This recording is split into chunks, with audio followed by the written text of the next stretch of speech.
ஒரு நிமிஷம் கேளுங்க. இந்த ஃபேட் லாஸ பத்தி கொஞ்சம் சொல்லி கேட்டிருந்தாங்க. நெறைய ட்ரெய்னிங்லாம் எடுக்குறீங்க. அத பத்தி பேசுங்கன்ட்டு. நீங்க பார்த்துட்டு இருக்கிறது Krupa Vibes YouTube channel. KRUPA VIBES.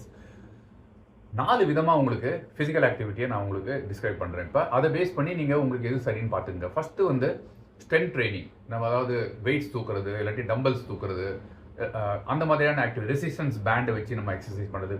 இந்த கெட்டில் பெல்ல வச்சு எக்சர்சைஸ் பண்றது. இது எல்லாமே ரெசிஸ்டன்ஸ் ட்ரெய்னிங்பாங்க. அது உங்களுக்கு மசில்ஸ் உங்கள தசைகள ஸ்ட்ராங் ஆக்கி அத வளர்க்கறதுக்கு உதவும். அதுக்கு தகுந்த மாதிரியா நம்ம புரோட்டீன் இன்டேக்ஸும் ப்ராப்பரா எடுத்துக்கிட்டோம்னா, சரியா எடுத்துக்கிட்டோம்னா, உங்க தசைகள் வலுவாகும். இதுல கொஞ்சமா தான் உங்களோட ஃபேட் குறையும். 2வதா நம்ம பார்க்க போறது HIITன்னு சொல்லுவாங்க. High intensity interval training. அப்படின்னா என்னன்னா, உங்க ஹார்ட் ரேட்ட வேகப்படுத்தி, அதுக்கப்புறமா கொஞ்சம் ஸ்லோ பண்ணி, மெதுவா இறக்கி, திரும்ப அத ஒரு வேகப்படுத்துறது. ஹார்ட் ரேட்ட மேல கொண்டு போறது. திரும்ப ஸ்லோவாக்குறது. இப்படி பண்ணீங்கன்னா, ஒரு நாள் பூராவுமே உங்களோட எனர்ஜி வந்து அதுல ஃபேட் வந்து கன்சியூம் ஆகும். ஆனால், இது ஸ்ட்ரென்த் ட்ரெய்னிங்க விட கொஞ்சம் ஜாஸ்தியா உங்களுக்கு ஃபேட் பர்ன் ஆகும் இதுல. அது வந்து எரிக்கப்படும். உங்க கொழுப்பு குறையும். 3வதான எக்சர்சைஸ் வந்து இந்த ரன்னிங், சைக்கிளிங், ஸ்விம்மிங், கேம்ஸ் விளையாடுறாங்க இல்லையா? அது எல்லாமே தொடர்ந்து ஓடிட்டே விளையாடுற அந்த மாதிரியான ஐட்டம்லாம் இருக்கு இல்லையா?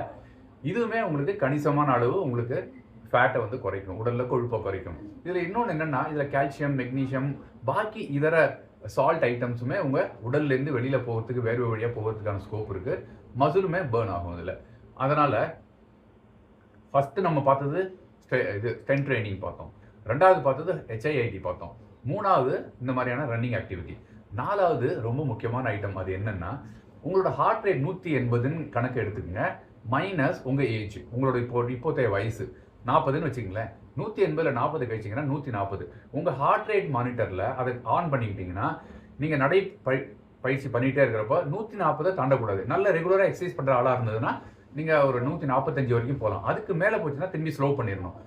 அது வந்து ஏரோபிக் ஜோன்னு சொல்றாங்க. அந்த நேரத்துல என்ன ஆகும்னா, ஆக்ஸிஜன் நல்லா உள்வாங்குவீங்க நீங்க. அப்போ உங்க உடம்புல இருக்கிற கொழுப்பு குறைய ஆரம்பிக்கும். நீங்க ஒரு 15 நாள்லேருந்து 20 நாள் இந்த மாதிரியான ஒரு ஆக்டிவிட்டி செய்யுங்க. அதாவது வாக்கிங் போனீங்கன்னா 10 நிமிஷம் மெதுவா, 10 நிமிஷம் வேகமா மூச்சு விட முடியாத மாரி, 10 நிமிஷம் ஸ்லோவா. இந்த மாரி நீங்க பண்ணி பாருங்க.